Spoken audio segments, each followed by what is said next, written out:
Kembali lagi bersama saya Pirga Matipaldi.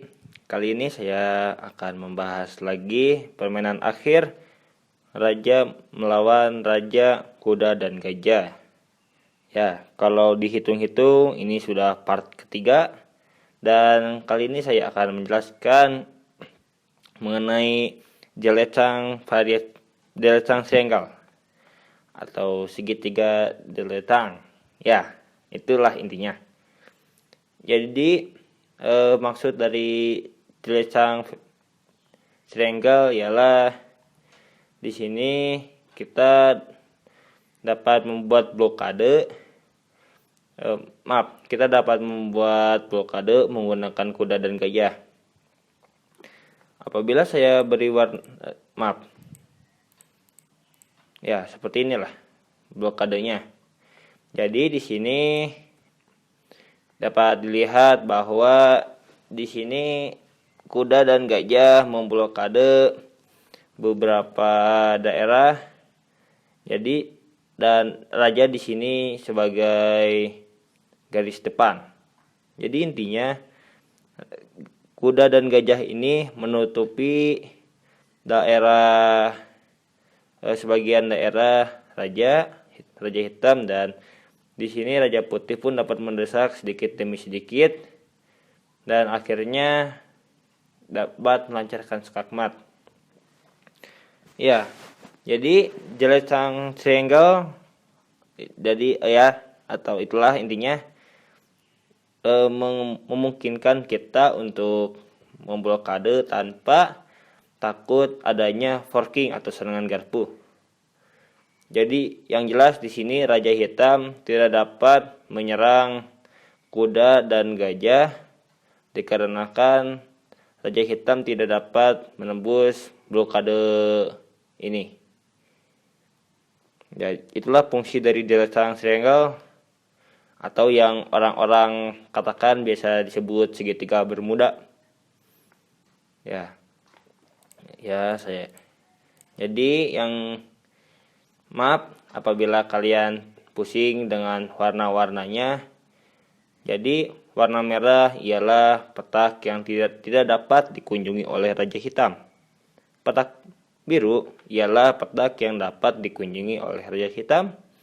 Dan garis kuning ini ialah Delecang Triangle-nya atau blokadenya lah intinya. Jadi itulah itu. Jadi sekian dan langsung saja sekarang giliran putih untuk bermain, dan di sini kita akan menyeret Raja Hitam menuju petak menuju sini, lalu kita perkecil Delecang Triangle-nya dan kita dapat secara mudah melancarkan skakmat. Jadi yang harus diperhatikan di sini kita harus bermain seindah mungkin. Jadi intinya putih di sini sangat tidak diperbolehkan melakukan kesalahan karena akan memperlama skakmatnya. Dan jadi intinya kita tidak boleh berlama-lama dalam skakmat kuda dan gajah karena kita harus mengskakmat hitam di bawah 50 langkah dan itulah yang sangat mengganggu. Langsung saja, pertama di sini kita akan memaksa hitam menuju petak daerah yang lebih dalam. Setelah raja terseret, ingat, jadi raja di sini tidak boleh, maksudnya ialah pertahanan terbaik bagi hitam ialah tidak boleh mendekati petak ini, petak yang haram di sini nih. Intinya hitam tidak boleh mendekati ini, jadi sebisa mungkin harus menjauh dari keempat petak yang haram ini, apalagi yang tengah-tengah ini. Ya.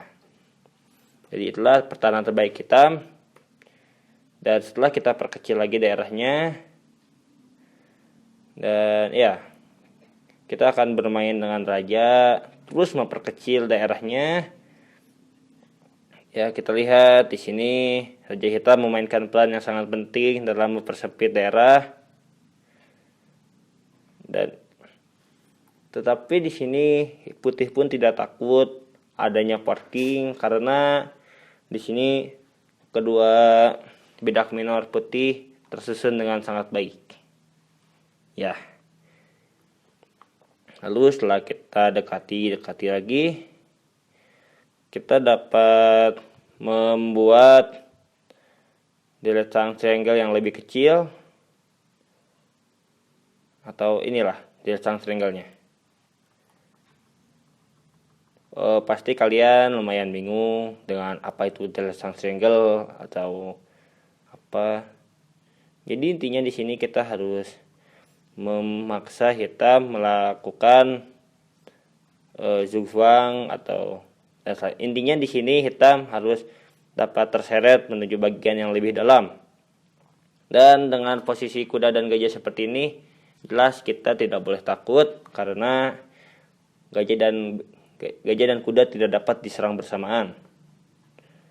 Ya, kita dapat menggerakkan gajah sesekali, tetapi apabila sudah cukup, kita harus mengembalikannya seperti sebelumnya.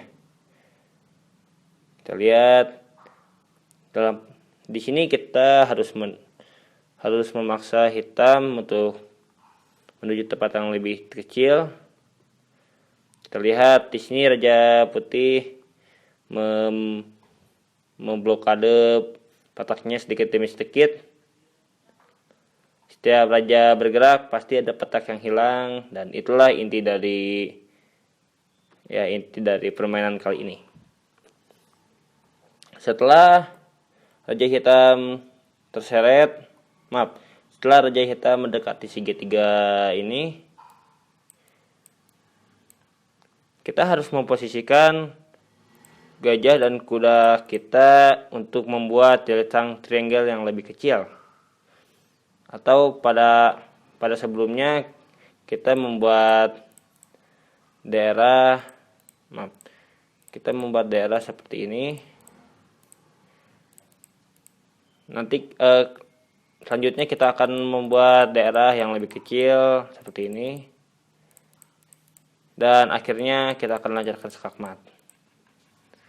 Jadi setelah raja terseret ke segitiga yang lebih kecil, kita akan membuat deretan triangle yang baru seperti ini. Dan ya, terbentuklah deretan triangle kedua. Yang tadi pertama, yang ini adalah deretan triangle yang pertama, dan ini adalah deretan triangle yang kedua. Ya, dengan adanya deretan triangle atau segitiga deretan, di sini Putih dipermudah dalam melancarkan skakmatnya. Lalu setelah raja bergerak, kita posisikan lagi gajah raja kita. Kita harus memposisikan lagi raja kita, dan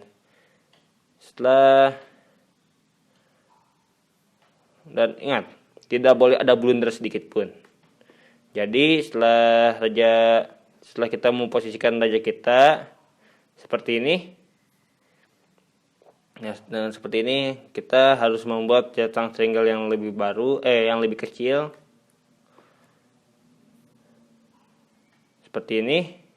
Inilah deretan triangle ketiga. Dan sayangnya setelah deretan triangle ketiga, kita dapat melancarkan skakmat dengan mudah. Ya. Jadi di sini kita harus pintar-pintar mengambil alih petak raja hitam sedikit demi sedikit dengan menggunakan raja. Kita lihat di sini asalnya ada 3, diculik menjadi 2, diculik asalnya 4, diambil jadi 3. Asalnya 3 diambil menjadi 2, dan seterusnya hingga tidak ada petak lagi yang tersisa. Jadi secara jeniusnya di sini putih mengambil peta hitam satu persatu. Dan ya, satu persatu kita lihat satu persatu, dan oh ini dua, maaf. Ada kesalahan, maaf. Nah, satu persatu, oh maaf, yang ini membuat desain triangle yang baru. Dan ya, satu persatu diambil. Ingat, ini ada celah. Kita lihat desain triangle-nya tidak sempurna. Maaf, kita perbaharui desain triangle-nya karena diagonal ini tertutup oleh raja, maka di sini ada celah dalam desain triangle-nya atau celah di D1. Makanya di sini raja harus bergerak untuk menutupinya. Maaf. Dan ya, satu persatu,